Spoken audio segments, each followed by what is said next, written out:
Hey guys, it's Mandy. And I'm Sammy. And we are here for a Spooky Quicky podcast number 9. Number 9. Almost in the double digits, you guys. We're doing it. So we've been busy trying to keep a little bit more consistent, but it's hard. My kid broke his leg, so we had a little space in between dealing with that. But here we are, and we want to start out with the movie that we would like to talk about, which is... Wait, what are we talking about again? The Presents. So this is a pretty new movie.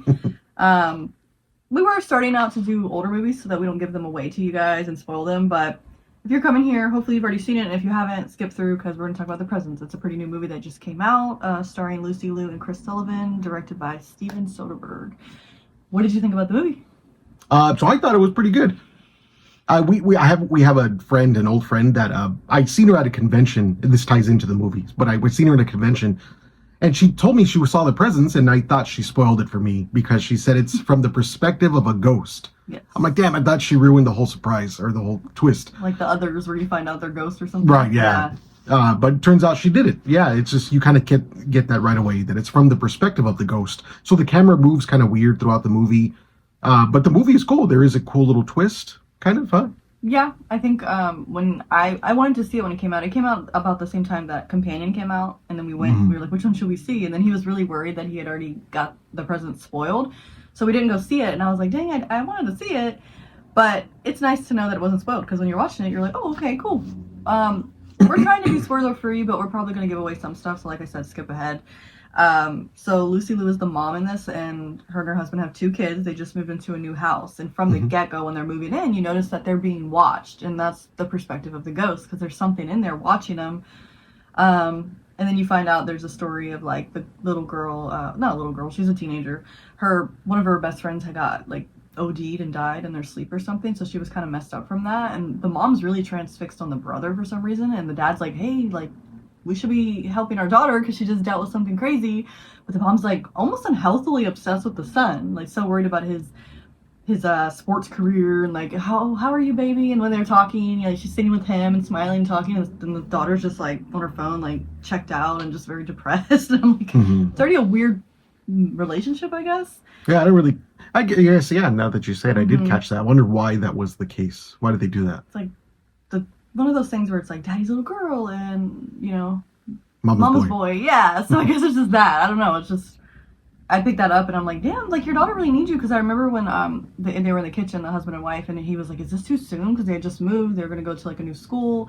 And she's like, oh yeah, he's fine. No, I don't think it's too soon. He's going to get into a sport. He's going to do this and that. He's like, no, like Chloe, that's the daughter's name. Like, is it too soon for her? And she's like, well, I'm not letting her bring us all down. She's like pretty negative. It's already building up to something that's going to happen later where it's like you see she's so bonded with this son. So you go in, you know it's a ghost story, right? Yeah. Perspective of a ghost, but there's like a time travel twist apparently. Yeah. What was it? So I always research after I watch a movie, especially when I like a movie a lot, but there's something about it where I'm like, what did that mean? I don't understand this. So I went in and I looked up at the end because the ghost perspective, you're assuming in the movie, they even assume, skip ahead if you don't want to know, they assume that the girl that OD'd, one of her best friends, is the one that's kind of like the ghost. She's like, oh, she's here, Nadia's here, and you're like, oh shit, it must be that girl, you know, the dead girl, whatever. But then you find out in the end it's been the brother the whole time. And so that was the weird time travel thing. I had to look it up because I was like, oh, so it was Nadia, huh? But no, it was the brother, because at the end of the movie, you have to watch it, but you'll see Lucy Liu go into the mirror, and they're moving, because a bunch of shit just went down, and you see the brother. I got a question. Did you figure out it was the brother because of the movie, or did you figure it out based on something you read? No, I first thought it was the girl that OD'd, but then it didn't tie up, because the brother was still there, and Lucy Liu says, he came back to save you. And as soon as she said that, see, he could have just died and been the new ghost of the house. And I would have thought, okay, the dead girl was helping. I don't want to tell you the situation. I already gave away too much. But the dead girl was helping. We should spoil it, I think. There's a killer. And it wasn't ODs. These girls weren't ODing. It was a teenage boy, right? Yeah, so the brother's friend, right? He just met him because they moved to a new school district. Yeah, so some weird guy. Some creep. White boy, blonde hair guy. He gets into a little relationship thing with the sister, but it turns out he's the guy that's killing the girls. Yeah, he has this injecting them. Yeah, he has a fixation. He's drugging them. Yeah, they're dying of ODs apparently. So he's off the hook for a lot of those murders. He's getting off to it, like literally. He's like, he says something to her when he gives her the drug, and he's like, "Oh, I got so hard when this happened," and he's just a weird killer guy.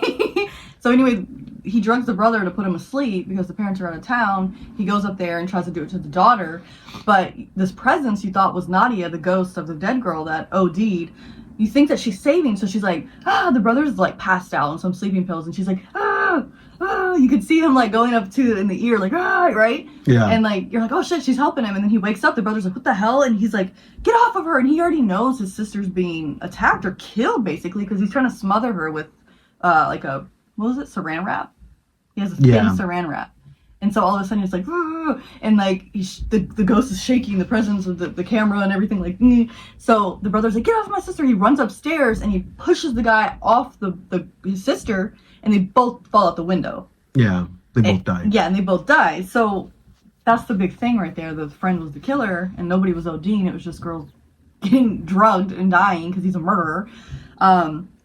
So anyway, the brother dies, and that's why you're like, oh shit. And then you see him at the end because they're moving, and Lucy Lou's like, I need one more minute in this house. She looks in the mirror, and the face of her son pops out, remember? Yeah. So she's like, my baby! And then she drops to the floor, and the dad's like, oh my god. And then the girl's like, Mom! And then I would have been fine with that. Cut it, end it. Okay, Nadia saved your ass, got the brother to come and save you, and now the brother's gonna be the ghost of the house, because Nadia did her job, right? The OD girl, you would think she did her job. She saved the friend. Right. But also now another person has died. Mm-hmm. So you would think Nadia did her job, and unfinished business, go stay here. But when they finish their business, they leave. Nadia went to heaven. Done. The brother, he's going to have unfinished business for some reason, and he's in the house. I would have been fine with that. But then when the mom, Lucy Lou, shouts, he came back to save you, or something along those lines, I'm like, what? I thought it was Nadia. And how did he come back to save you if you guys are moving? She's already been saved. How did he come back to save her? Oh, that's okay. You get it? Yeah, I must have. I don't know. I wasn't really paying attention to that part. But it was weird. It's a weird time warp. It's weird. And I did look it up to confirm, because I'm like, why did she say he came back to save you if it was the drug addict, the drugged girl that died? Why would the brother come back to save her? So then basically... And how would she know that? Because she saw him, and then she assumed that, I don't know. I have no idea how she knew it, but she said it, and it made me rethink the whole ending, where I was like, let me go look this up. And I looked it up, and it was like confirmed that it was a time warp or whatever. Like, you know, when you die, time is different. There's other realms. If you believe in that, there's other realities and stuff like that. So alternate universe, I don't really know exactly what this director was going for, but it was like confirmed in multiple posts that it was a time warp. It wasn't Nadia, it was him. And by her saying, he came back to save you, he knew already. Like when he was... Do you remember when the camera would shake and would try to wake him up? Mm-hmm. He was able to wake up and go save her, knew exactly what was happening. But there was a part when the girl was drugged one time. The guy was like attempting to drug her. Like, I guess he tested it. He got off on it. He was testing before he actually killed her. Mm-hmm. And it was like telling her like, no, don't do that, or don't drink that. And remember, he tried to drug one of her drinks and it knocked it off. Mm. But like it never really got to her. It never woke her up or made her like realize he was the bad guy. But the brother knew immediately. So it showed, because that was the brother telling himself, right? Yeah. It's more powerful. Does that make sense? I know it's very complicated when you go into it a little bit more. I don't think a lot of people like this movie, but I love shit like that. It's like a butterfly effect kind of thing. Like you're going back in time and you're like, you know? I don't know. But I did do research afterwards, and it was like confirmed that the brother had, that was his self. He was already dead. And when you're in that realm, I guess, you know, in this universe of this director, you're able to go back and save or do what you got to do.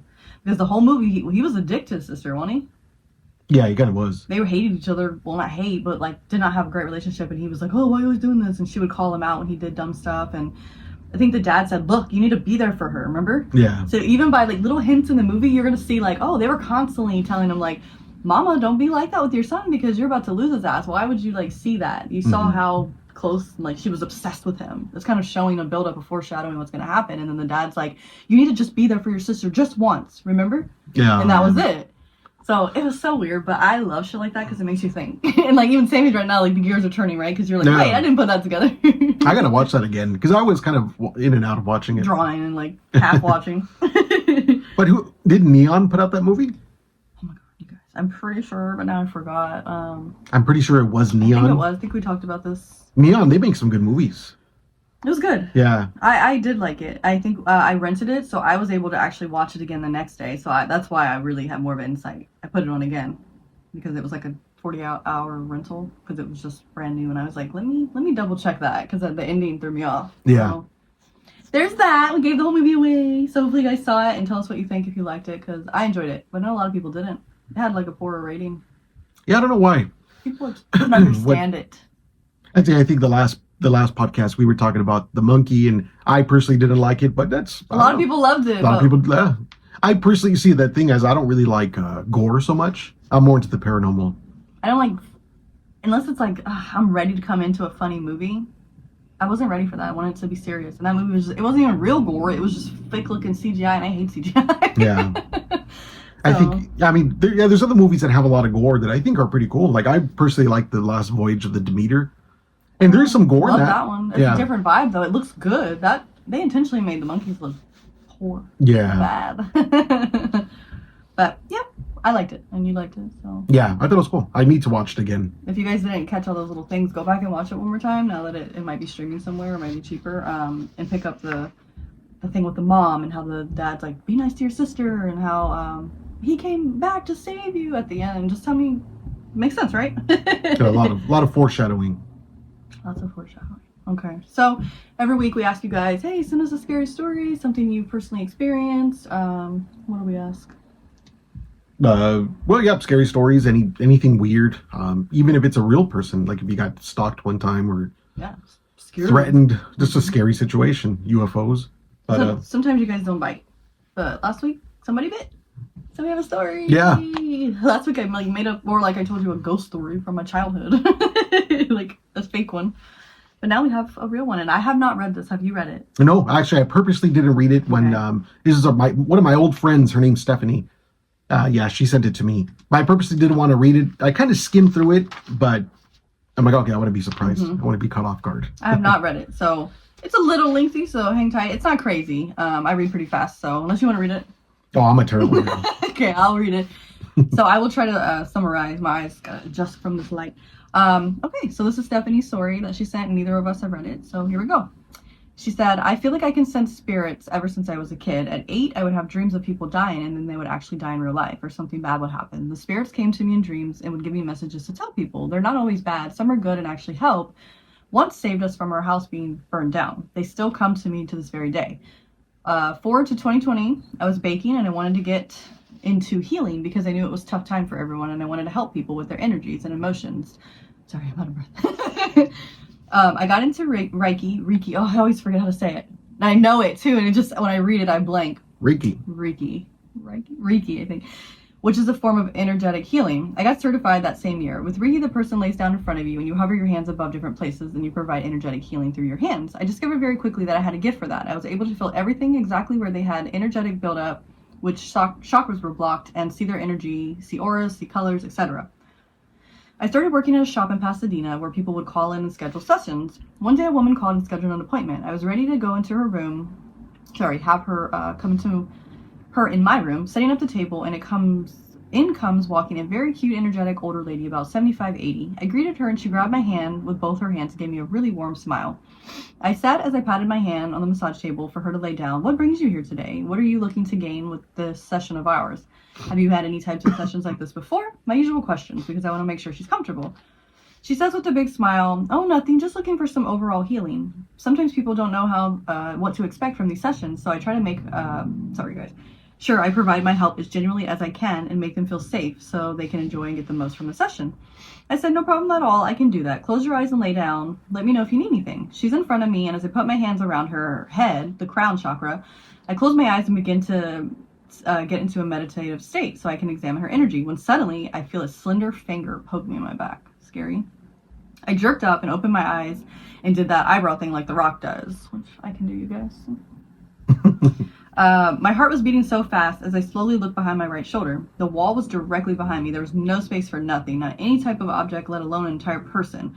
But I faced things like this before, so I remained calm and was freaked out a bit because I didn't know what that meant. I was trying to figure out what the hell just happened. And at that very moment, my coworker busted the door and asked me if I need a fan.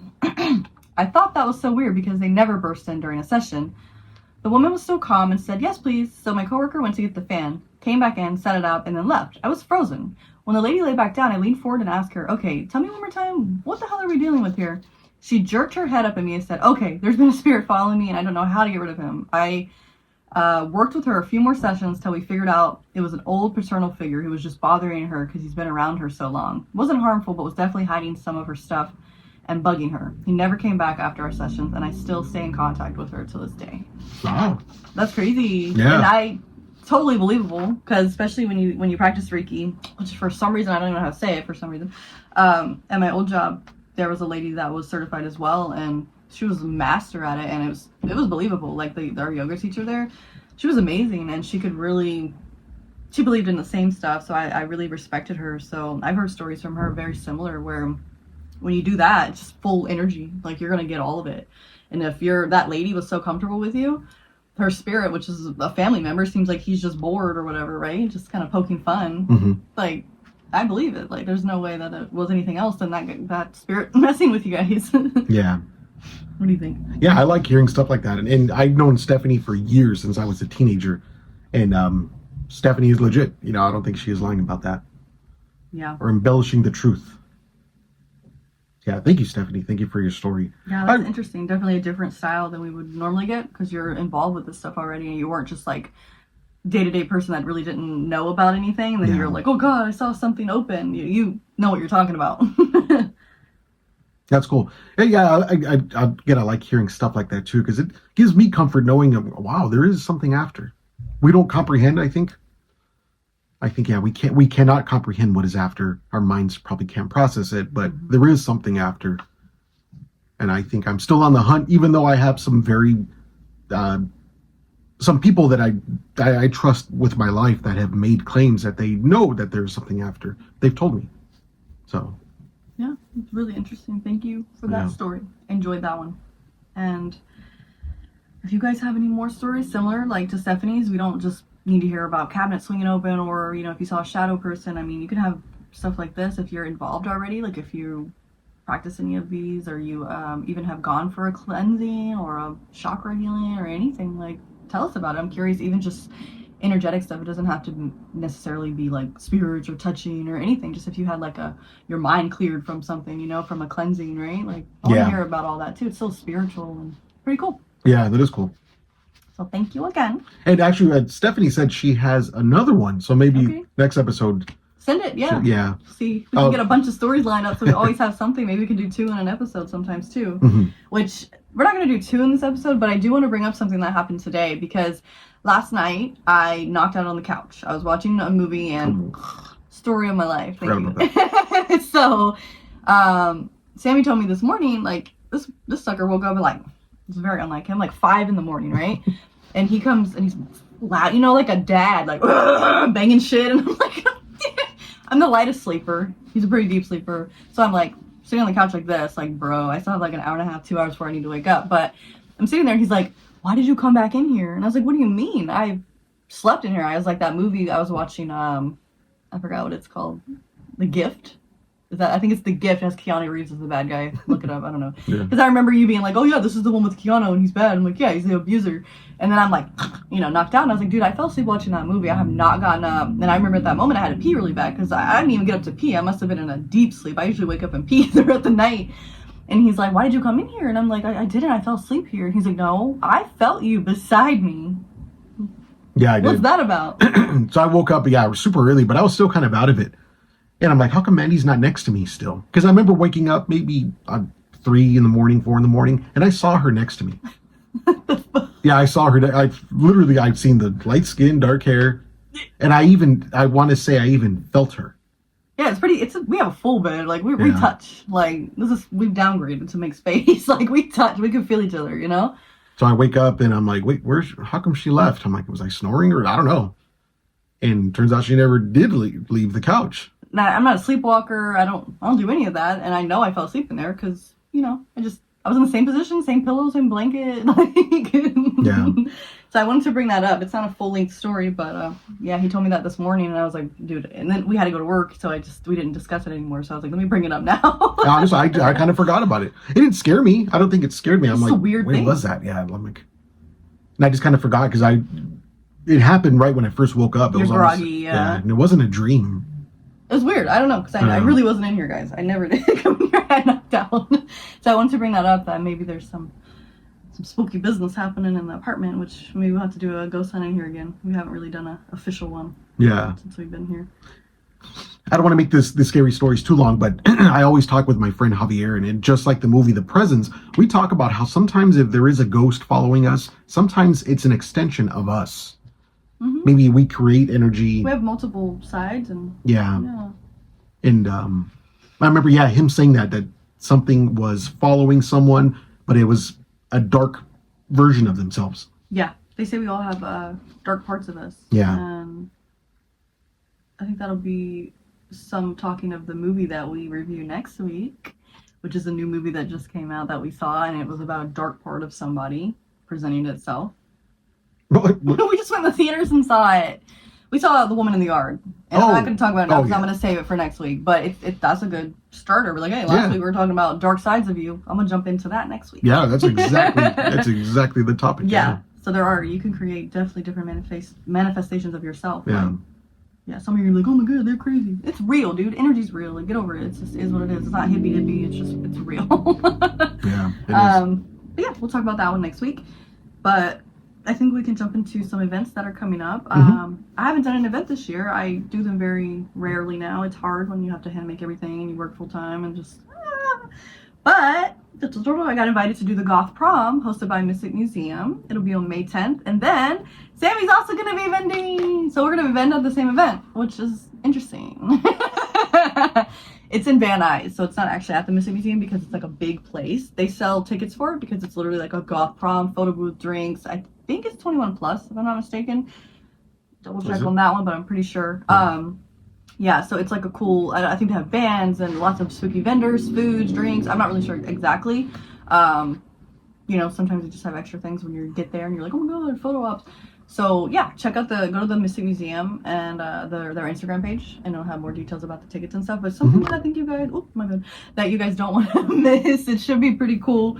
I have some new fabrics coming in that I just want to make a few new pieces for. I'm gonna clear out some stuff for really cheap, and then have some new stuff. So I'm excited to get out there again. It's been a while.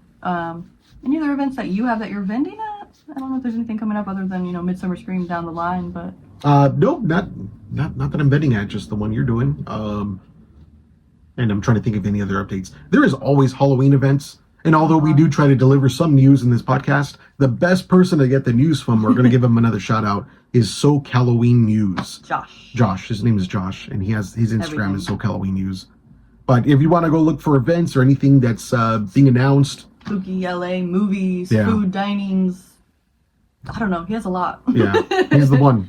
He's the one. He'll post it all in there. We will be at Monsterpalooza walking around. Mm-hmm. So we'll talk about that as the time gets closer to. That's coming up though, huh? Next month or what is that? It's in May. Oh, it is? Okay. Mm-hmm. So it's coming, and we'll just talk about it briefly. We're not vending, but we will be there. And then I think going back to movies, we're not talking about a movie, but we're really excited for Bring Her Back. Because Talk to Me is like one of our favorites. Mm-hmm. So different, so great, and Australian people are cool. Yeah. Bring Her Back is, for those who don't know, it's made by the Filippo brothers. I think that's how it's pronounced. They're from Australia, but they made Talk to Me, which is an A24 movie, and I always talk about Y'all A24. better know it. Just go watch it right now. I'll turn this off. But I thought Talk to Me, it's a new movie with like that's set in current time with kids and stuff, cell phones. But these guys did it so damn good. I got scared from watching it. It was scary. It's a possession movie. Yeah. The actors were amazing. Every single person in there did the part where you believe that's who they are. Like, even the smallest little moments where they came on camera, you're like, oh, that guy's good. This is turning into another movie review. Yeah. We'll talk about Talk to Me before this one comes out, Bring Her Back, and then we'll go see that. We're going to give it away really quick, so y'all better all go see it. But it looks good. They released the trailer recently. Yeah. So that's why we're like, But it's really good. It's essentially part 2, but I'm not sure if it's maybe a prequel. We're going to get some explanations about the hand. Like the time of it. I don't know either. But, yeah, the trailer fucking scared me. So it looks scary. It's going to be terrifying. Yeah. Just their visuals, the way that they process like a horror character, even though it's like humans are always the scariest when they're messed up. Yeah. They do a good job, and I don't know, just the way they filmed the whole thing. Look at the trailer scenes or like the way that the camera moves. I'm like, it's scary. Yeah, companies like A24 and Neon, it's just, man, they're giving us really, really good movies, and I'm very grateful for those studios. Yep. Yeah. So make sure y'all go see that. It's coming out soon, and we will talk about it then. But thank you guys for tuning in. If you have scary stories, send them to us, and let us know what you thought about the presents, because we're curious if you guys liked it, because we know it's a 50-50 with people, but we liked it, so. Bye, guys. See you later.